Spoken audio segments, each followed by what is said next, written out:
जय गुरुदेव जय हिंद मु राजेश आपण मानक स्वागत करछि बिजी स्टडी यूट्यूब चैनल को। फ्रेंड्स आमे आज जिला दर्शन में देखिबा गंजाम जिला एक सुंदर जिला। गंजाम जिला कला साहित्य संस्कृतिर गंताघर एक सुंदर जिला। कवि सम्राट उपेन्द्र भंजक ठारू आरंभ करी कवि सूर्य बलदेव रथଙ୍କ भली परपुत्र को जन्म दे धन्य होइछि गंजाम माटी। गंजाम जिला ओडिशा मानचित्र रे एक स्वतंत्र स्थान अधिकार करथिला 1 एप्रिल 1936 मसीह।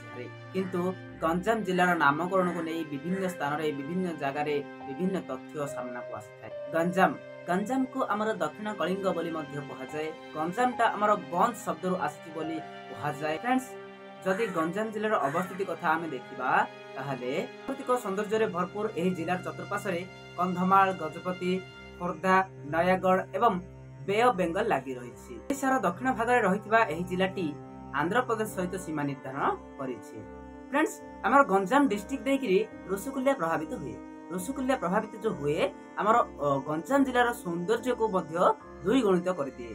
फ्रेंड्स गंजाम जिलार लाइफ लाइन बा जीवन रेखा बोली मध्य रसकुल्ला को कहा जाए। फ्रेंड्स आपण मानको आउ एक कथा मध्य जणाइबी आमर पॉपुलेशन दृष्टि रो गंजाम हेउची ओडिशार प्रथम जिला जे कि पॉपुलेशन वाइज हाईएस्ट रहिछि। या व्यतीत फ्रेंड्स ना आम गंजाम जिले रे अनेक वीर पुरुष जन्म ग्रहण करिसंती। तेनु आमर तांको द्वारा आमर गंजाम जिलाटी भारत वर्ष रे मध्य लोकलोचन को आसी परिछि। कवि सम्राट उपेन्द्र भंज कवि सूर्य बलदेव रथ बिजू पट्टनायक आम भारतर 4th प्रेसिडेंट होउछंती भिविगिरी लक्ष्मण नायक रंकनाथ दास चकरा विषयी एवं आम ओडिशार प्रथम मुख्यमंत्री होउछंती विश्वनाथ दास। एही वीर पुरुष माने गंजाम जिल्ला रे जन्म ग्रहण करिसंती। गंजाम जिल्ला एक प्रसिद्ध शहर होउची ब्रह्मपुर जहा कि आपण मानको ओडिसा रे रेशम शहर नाम रे मध्य जणाशुना। आ व्यतीत वाणिज्य व्यवसाय पय मध्य ए बेस जणाशुना रहिछि। अनेक बड़ बड़ वाणिज्यिक अनुष्ठान एठारे देखिबा पाइबे। गंजाम जिल्लार फेमस फूड होउची आचार एवं पापड़ जहा कि गंजाम जिल्लार स्वतंत्रता बोली कहा जाए। जदि आपण माने केबे गंजाम जिल्ला आसी थांती ताहले निश्चित भाबे आचार पापड़ टेस्ट करंतु एवं आपण माने कमेंट सेक्शन रे जणा। ता व्यतीत फ्रेंड्स पारंपरिक पर्वपर्वाणी सांस्कृतिक कार्य रे एमाने खूब रुचि रखितांती। एही जिल्लार प्रमुख पर्व होउची दंडयात्रा जहा कि ओडिसा नुहे केवल ओडिसा नुहे आम भारत रे खूब विख्यात होई। दंडयात्रा गंजाम पई खूब नियरा अटे। गंजाम जेउठारे कि आपण माने रसकुल्ला देखिबाकू पाइबे। गंजाम जेउठारे कि आपण माने चिलिका देखिबाकू पाइबे। गंजाम जिल्ला ना फ्रेंड्स आपण मानकर जो रसकुल्ला नदी रहिछि रसकुल्ला तटरे विरल ऑलिव रिडल्स कोइंच माने आसंती एठाकू अंडा देबा पई। चिलिका रो एठाकू आसतांती से माने अंडा देबा पई आपण माने देखि परिबे। गंजाम जिल्ला जेउठारे कि आपण माने तारातारिणी मंदिर निर्मल झर पंचमा बुद्धखोल तप्तपाणी बटेश्वर देखिबाकू पाइबे। ता व्यतीत फ्रेंड्स आपण माने पोतागड़ जौगड़ टांपरा लेक एठारे देखिबाकू आपण माने पाइबे। बहुत सुंदर सुंदर स्थान आपण माने गंजाम डिस्ट्रिक्ट देखिबाकू पाइबे।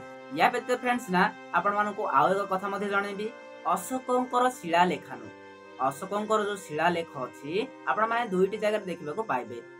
गोटे होची आपण मानकर धौली जहा कि आपण मानकर शांति स्तूप भुवनेश्वर रहिछि। भुवनेश्वर जहा कि आपण माने कहि पारबे खोर्धा डिस्ट्रिक्ट भुवनेश्वर शहर धौली ठारे आपण माने सेठी आपण मानकर अशोक शिलालेख देखिबाकू पाइबे। आउ एक स्थान रे कोठी देखिबे ना गंजाम डिस्ट्रिक्ट कोठी ना हमर जौगड़ रे आपण माने देखिबाकू पाइबे। फ्रेंड्स गंजाम जिला फेमस ना तार बीच पई गोपालपुर सी बीच आपण माने एठी देखिबाकू पाइबे। फ्रेंड्स आपण मानको टिके पूर्वरु कहली टांपरा लेक देखंतु टांपरा लेक को आपण मानको रामेश्वर साइट रो माध्यम मान्यता मिलिछि। ओडिसा रे 6टी रामेश्वर साइट रहिछि सेथि मध्यरु हमर टांपरा अन्यतम। तो फ्रेंड्स यह थिला आज हमर गंजाम डिस्ट्रिक्ट ऊपर किछि तथ्य। जदि वीडियोटी पसंद आसना निश्चित भाबे लाइक करंतु अन्य सांग साथी मानको मध्ये शेयर करंतु एवं आपण माने कमेंट रे जणांतु। रहुछि आगामी वीडियो देखा हेबा बाद आपण मानको समस्त को जय गुरुदेव जय हिंद।